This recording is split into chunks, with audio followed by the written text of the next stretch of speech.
I want to use for a subject here this morning. We're now living in perilous times. We're in perilous times.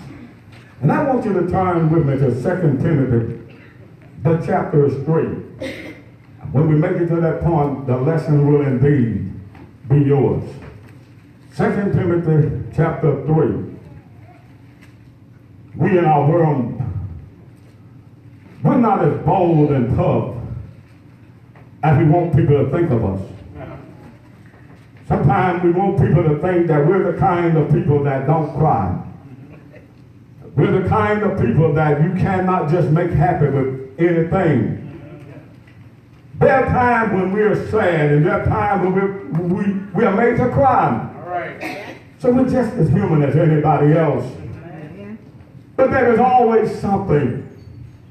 There is someone who is able almost to bring out the best in each and every one of us. All right.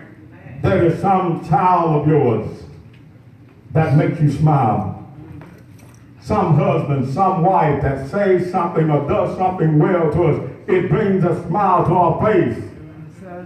We can always say something good about someone. It don't always have to be something negative. Amen.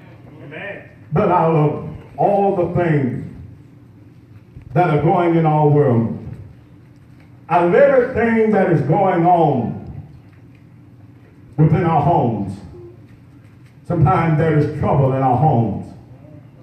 Trouble that we don't discuss and talk about with everybody. Amen. There is sometimes problem that we're having with our own children because they don't want to listen. Amen. Then you find yourself, you go to your workplace. All right. There's the problems and the distractions that are going on there. Yes, sir. You don't know if you're going to have a job the next day Yes, sir. or even at the end of the day. All right. You're trying to put up as much as you can with the bosses, trying to do what they say in every order, but nothing in this life is ever guaranteed. Right. Anything can happen. Even within our own personal life, there are things that are going on. Man. Things that are out of our control. Things that are just beyond anything that we could ever imagine.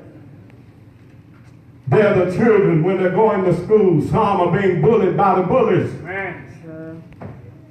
They're coming home, even in the community, they're yet being bullied. Then they run to the parent. And because we have trouble among ourselves as husbands and wives and those who are engaged, we're having so much trouble and arguing one with another that we don't even have time to listen to our own children. Amen. Amen. Because we're busy trying to fix our own problems. Then there are parents who don't even bring their child into the assembly of worship, neither do they come. Amen. Amen. And even when some come, you ask them, well, why don't you bring your children? Why don't, where are the children? You say, if I bring that child to this place, he or she'll just tear up the place. You send them to school, don't you? Amen. They're doing all right there. That's right. But when you leave your child at home, Yes, sir. they're just raising themselves. Amen. The devil is somewhere raising them. The devil is teaching them how to live the life that he wants them to live. They're engaging themselves in conversation with others that you don't even know about. Amen. Sometimes we as parents, we don't even go into our own children's room just to see what's going on. We just let them have their way. They're going to eventually grow up if the Lord's will. They're going to eventually grow up, but we're to teach them and tell them about life. Amen. Amen. I know when we were coming up, parents, when it became the sex question, that was the hush question. It needs to be hush, especially when you're that little, but when you began to mature, it's time to start teaching and telling that child. That's right. Amen. Teaching them about sex, what it is, what is not, Amen. the dangers of sex, especially in our day and time. During the time we were coming up, they just had all of these little venereal diseases that sometimes you could just treat with penicillin and everything else, and they'll just eventually go away. But then these things, they became worse. They became worse. Now you can treat them just to try to ease the pain. Just to try to slow the dying. But eventually it's going to kill you. Because you've contracted something now that you can't even get rid of. Soap and water is not enough. All of these things are going on in our world. Things are going on, and we're wondering about our children. But young people, have you ever taken the time out to just look around? All right. We used to look around when we were coming up at grown people. Grown people used to sit around, and then there were some teenagers too, but grown people, many of them, some of them, they used to sit around and all they do every day was just drink. We had members in our own family, mothers and fathers and others. All they knew was the alcoholic bottle. Amen. And some are still turning it up. And, you know, people talking about turn up, they are still turning it up. People are just drowning themselves in the addiction of alcohol and drugs and everything else. Young people, have you looked around? We used to thought it was so funny when the drunk man walked the street and he had all kinds of different words coming out of his mouth, and he would say things and be staggering and falling and everything else, and get back up and look at himself and do all that, and just looking all up, and everything you can imagine, he or she was doing it. We thought that was funny. Sometimes we see ourselves and we don't even know it. Eventually we start picking up the bottle. We start drinking and smoking dope and weed, as we used to call it back then, weed. But you call it weed, now they laugh at you. Everything now has a new name, but it's still the same thing. Drugs have become more potent and more powerful now. In the addiction of it, you become hooked and, you know, a part of these things, and you don't even know it. That's right. In Proverbs chapter 23,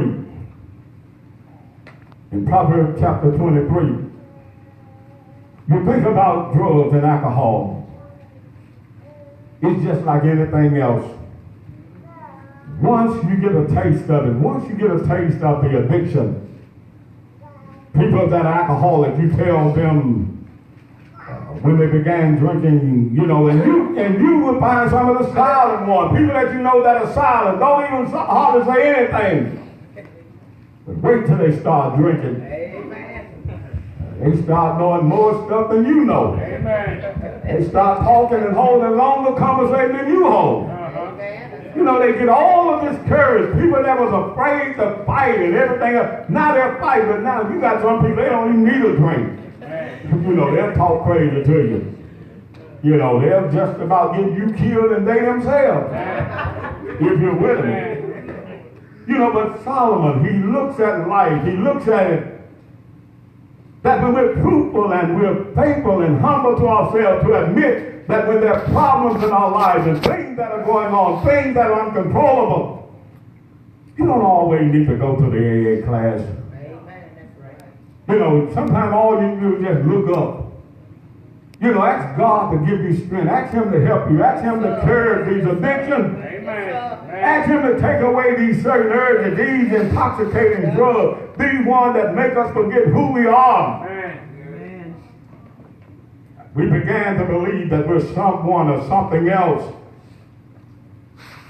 Our problem, if we don't admit it, they will only become worse. The liar, if you're a liar, you're only just going to become a better liar. More people are going to start to believe that you're telling the truth. But when those who get used to you and be around you long enough, you know, they're going to recognize when you're lying, but you may never admit it. They're just going to go with you and listen to you, but they're not going to follow those lies anymore. You're going to think that you're persuasive and everyone is following and everyone's believing you. But there's some people that are talking about like, you know, girl, all she's doing is lying. That's all she's doing. She's just lying. You find fornicators. You find adulterers. You find all of these types of sin. Everything that is going on in our world. All right. People that steal. The thieves are yet marching around. They're yet looking. Some are scouring out our houses right now while we're in the service of God. They're looking around the yard trying to find something that they can walk away with. You might go home and find your place broken into. But then you find there are some people that are not in the assembly today because they were afraid to leave home. Man. They seen someone walking last night or this morning, and it looked like they had bad intentions, so I decided to stay at home. You read John chapter 10, Jesus said, the thief, the robber, they're not coming but for to steal, to kill, and to destroy. All right. Right. You ought to thank God so many times that you was in his house when your house was being broken into. That could have been your life. Man. God saved you and through it all. And you don't even know it. We've been blessed so many times by him. And the problem is, we don't even know it. Man. But in Proverbs chapter 23, when we began reading at verse number 29, Solomon said, who had woe? Who had sorrow? Who had contentions? Who had babblings? Who had wound without cause? Who had the redness of eyes? They that tarry long at wine. They that go and seek mixed wine. Look not upon the wine when it is red, when it gives a color in the cup, when it moves itself aright. At the last, it biteth like a serpent, it stingeth like an adder. Thine eyes shall behold strange women, thine heart shall utter perverse things. Yea, thou shalt be as he that lieth down in the midst of the sea, or as he that lieth upon the top of the mast. They have stricken me. Yet thou say, I was not sick. They have beaten me, and I felt it not. When shall I awake? I will seek it yet again. That's what people do. You find alcoholics. We've tried it a time or two ourselves, some of us. Once we've gotten that alcoholic taste and we woke up, your belly was feeling bad and you're throwing all up over the place and it looked like you was about to fall out and no one was there to catch you and everything else, and all you could do was just lie down and you were sick all day, and you said you were through with it. You were through with it.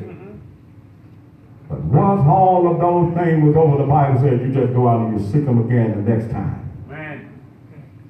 He said, when you began to look at this wine, when it's moving itself in the cup, when you look at wine and it looks like it's moving and dancing in there, he said, at the time you don't want to drink, you just want to look at it. You know, he said, you look at it. He said, after a while, it's just like a serpent, just like an old spider or something that come up and bite you and all this, and before you know it, you're hooked. He said, you'll be just like a person lying upon the sands of the sea. Just lying there. What you doing on the sea just lying there? He said, you'll be just like a person that has beat you and whipped you and hit you, and you said, I didn't feel a thing. Amen. He said, you said, I didn't feel a thing.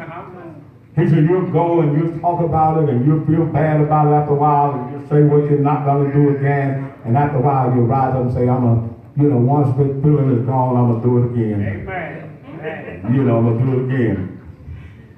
You tell the alcoholic that he or she is drunk. They look at you and they'll say, you're drunk. Amen. People that will never admit their problems, they always want to blame their problems on someone else. Amen. They think you have the problem when they themselves are the ones that have the problem. Our world has gone mad. And everybody's trying to figure out what is going on. Everybody trying to figure out what is taking place. Why is our world becoming so evil and so ruined? things are not going to get any better. They're only going to get worse. That's the way life is. That's the way it is designed to happen for us. So in 2 Timothy,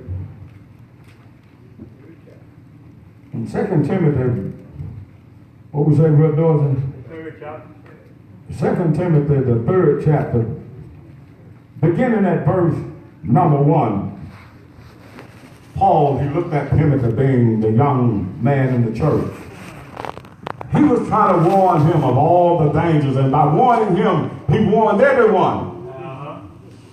Remember when he said in Acts chapter 20, when he warned the elders at Ephesus, he said, "This know also, that after my departure, grievous wolves shall enter in among you, not sparing the flock.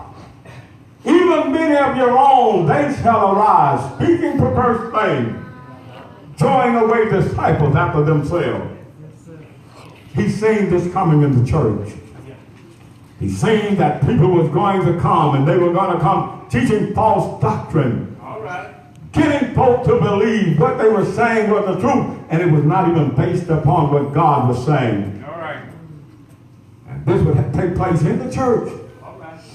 People would be walking out, leaving the church, and going to be with someone else, someone that don't even have the truth. It was already predicted. But here he says, "This know also, that in the last day, perilous time shall come. For men shall be lovers of their own selves, covetous, boasters, proud, blasphemers, disobedient to parents, unthankful, unholy, without natural affection, truth breakers, All right. false accusers, incontent, fierce, despisers of those that are good. They shall be traitors, heady, high-minded. All of these things are going to associate with them, and in their lives, they shall be lovers of pleasure more than lovers of God." All right. All right. This is what our world has become. We can see it each and every day. So while the world is changing, all we need to do is just go back and reflect to what God has said to us in His Word. They're going to be lovers of pleasure more than lovers of God. Amen. You ask people why they're not at the assembly today. They had something else going on. They had some other pleasure. Something seemed to be more important, or they put it to be more important than what God is. And when you hear them, what they say don't even make sense. You know, you could have been at the worship if that's all you were doing. Amen. Amen. You know, you could have had the children there. You could have been doing something good, something right. Then he said they're going to be having a form of godliness, but denying the power thereof. From such turn away. They're going to be turning away their ears from the truth. People are going to appear to be religious, but they're not. They're going to appear to be church folk, but they're not. Sometimes we can only call ourselves a traditional person that attend in the assembly of worship. Some of us, we just tend by tradition. We don't tend to try to make our lives better. We just attend because it's a tradition. You know, my mother told me, my father told me. You know, this is the way we always been. Every Sunday morning, we got ready for church, and you still don't even know why you were going. All right. Some people still don't know why they're coming. They don't understand what it means to be in the church. You read Colossians 1:13. He tells us that we have been called out of darkness. We have now been translated into the kingdom of God, dear Son. God has called us out of darkness by His gospel. And because we obeyed it, we went into the water, we were baptized. He called us out of darkness. He now put us into the kingdom. of his dear son, which is the church. Amen. Matthew 16:19. Jesus said, I will give you the keys, Peter, to the kingdom. All right. That whatever you bind on earth shall be bound in heaven. Whatever you loose on earth is going to be loosed in heaven. Amen. The keys to the kingdom is the gospel. The gospel unlocks the hearts of men. Amen. They make their decision, men, women, boys, and girls. They make their decision in their mind as to what they want to do with their lives. All right. All right. You can continue living the life that you're living, but you don't want to leave this world like that. Amen. Amen. Some people is nearly 100 years old already. At least you're halfway there. And they're still saying they're not ready. What are you waiting on? You're not getting any younger. And it's a beautiful thing now to think about just being young, because it seems that more young people are dying than old folks. So being young is nothing to brag about and boast about. You don't want to leave this world without God. You know, you don't want to leave this world without obeying and accepting his word. He said, for all of this sort, they that creep into abandoned houses, they're taking some silly woman with them, ever learning, never able to come to the knowledge of the truth. He said there was also Janus and Jambres. When Moses brought and led the children out of Egypt, they withstood Moses in the wilderness. They said, Moses brought us into this wilderness to die. All right.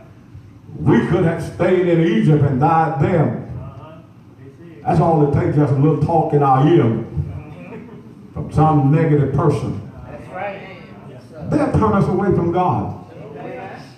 People start growing up talking and going against Moses, and you brought us out here to die. This God that you talk about that is taking care. Look at what God had already done for you. Already parted your Red Sea and drowned Pharaoh's army that pursued after you, and you walked through the sea on dry ground. That was enough for anyone to believe. Amen. But yet you had doubters, you had complainers. We hadn't seen nothing like that. No wonder it's so easy for us to doubt and complain. But we have seen God giving us life this day. A day that wasn't even promised to us. Amen. And yet we're here.